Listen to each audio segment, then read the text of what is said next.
देखो, जो मैंने कार्ड की अनबॉक्सिंग करी थी मनी इन द बैंक के कार्ड्स की, उसमें किसी ने कमेंट लिखा था कि भाई व्यूज़ के लिए कुछ भी, और मुझे जेन्युइनली लगा था कि उस वाली वीडियो में सबसे कम व्यूज़ आएंगे क्योंकि कार्ड की अनबॉक्सिंग कौन देखना चाहेगा।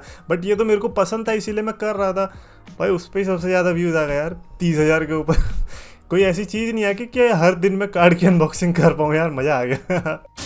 तो ये so much champions of the world में वो 3DX चेतन। गर्मी में पसीने छूट रहे हैं, बट एक्चुअली में जो पसीने छूटने चाहिए वो है WWE वालों के, क्योंकि इस समय पर अभी हम इस वीडियो में सिर्फ हम यूनाइटेड स्टेट्स चैंपियनशिप के बारे में बात करूंगा, जो कि होल्ड कर रखी है लोगन पॉल ने, ऐसा तो नहीं बोलूंगा, हॉस्टेज रख रखी है लोगन पॉल ने, ऐसा जरूर बोलना चाहूंगा। जिस कैरेक्टर के साथ वो खेल रहे हैं उसके साथ सिर्फ 2 चैंपियनशिप डिफेंस करना इज वेरी ग्रेट, क्योंकि लाइक उसने तो बातें भी बोल दिया कि भाई मेरी मम्मी ने कहा है कि अगर तू टाइटल डिफेंड ही नहीं करेगा तो कभी हारेगा ही नहीं। और किसी ने आज ट्विटर पे बहुत सही चीज़ बोली थी, क्योंकि अभी प्राइम पे किसी ने वो लॉ सूट फाइल कर दिया क्योंकि ओलंपिक से रिलेटेड कुछ तो बात थी। बट एनीवेज किसी ने ये बोला कि जितनी बार उसने यूनाइटेड स्टेट्स टाइटल डिफेंड नहीं करी उससे ज़्यादा तो उसने अपने लॉ सूट्स डिफेंड कर लिए।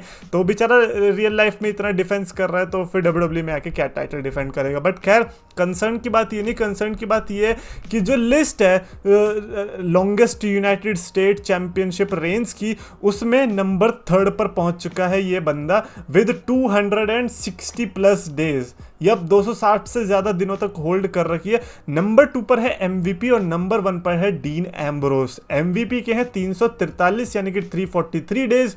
मीनवाइल डीन एम्ब्रोस के हैं 351 डेज, ऑलमोस्ट पूरा 1 साल।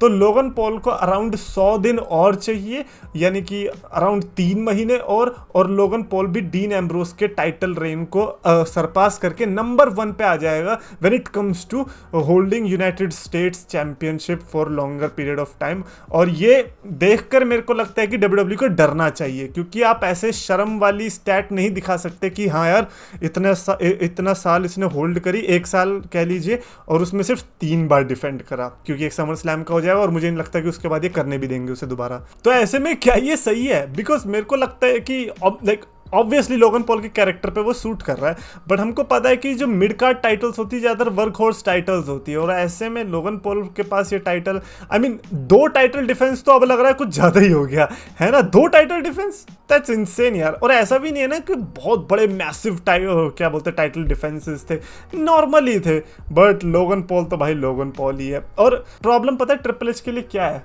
May be, just may be Logan Paul को नंबर 1 तक पहुंचा भी दे। क्यों? क्योंकि नंबर 2 पर देखो कौन है, MVP, और नंबर 1 पे देखो कौन है, डीन एम्ब्रोस। MVP शायद सब WWE के साथ नहीं है। MVP ने जिस तरीके से कमेंट्स कहे, ट्रिपल एच को रेसिस्ट बताया है, मेरे को लगता है कि एटलीस्ट MVP का तो रिकॉर्ड तोड़वा देगा triple H. Meanwhile dean Ambrose जो कि WWE के साथ नहीं है, डीन एम्ब्रोस जो कि WWE के साथ नहीं है, और क्या पता आगे भी ना आए जिस तरीके से उसका एटीट्यूड है, तो क्या पता लोगन पॉल एक्चुअली में अग्रसर हो रहा है नंबर 1 पोजीशन के लिए। और अगर ट्रिपल एच को रिकॉर्ड से थोड़ा बहुत भी मतलब है तो मेरे को लग रहा है कि वो यहाँ पर अपनी थोड़ी पर्सनल दुश्मनी निकाल सकता है और लोगन पॉल को नंबर 1 पर पहुंचा सकता है। भाई मैं कह रहा हूँ कि कर दो, मजा आ जाएगा, क्योंकि यार इंटरनेट को रोते हुए देखने में एक अलग सा आनंद भी है। अब डीन एम्ब्रोस की यूनाइटेड स्टेट्स टाइटल रेन को ऑलरेडी कोई याद नहीं रखता। अब अचानक से ये बात निकले तब हमें रियलाइज हुआ कि अरे हाँ, नंबर 1 पर तो डीन एम्ब्रोस का वो वाला टाइटल रेन है ना जो स्टार्टिंग में आके उसने कर दिया था।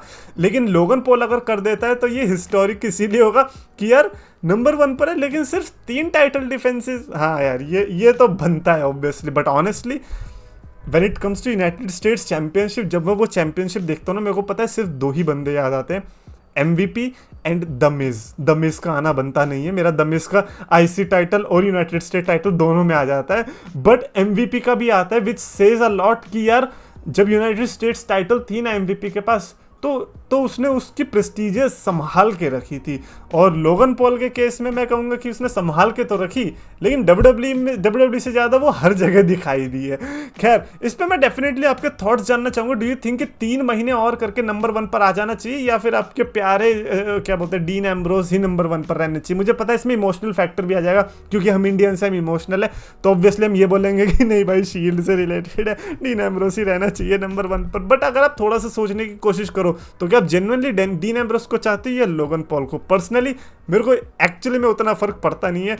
मैं तो ये चाह रहा हूँ कि लोगन पॉल हारेगा कैसे समर स्लैम में, क्योंकि एले नाइट को भी चैंपियन बनते हम देखना चाहते हैं यार। That is very like pending, कब से पेंडिंग है। अब तो एले नाइट खुद बोल देगा अगले दिन क्राउड को आके कि भाई अब मेरे लिए चीयर मत करना, मेरे को जब चैंपियनशिप मिलनी ही नहीं है। तो खैर कमेंट्स में लिखो और आपको वीडियो पसंद है तो प्लीज लाइक करो, शेयर करो, चैनल सब्सक्राइब करो।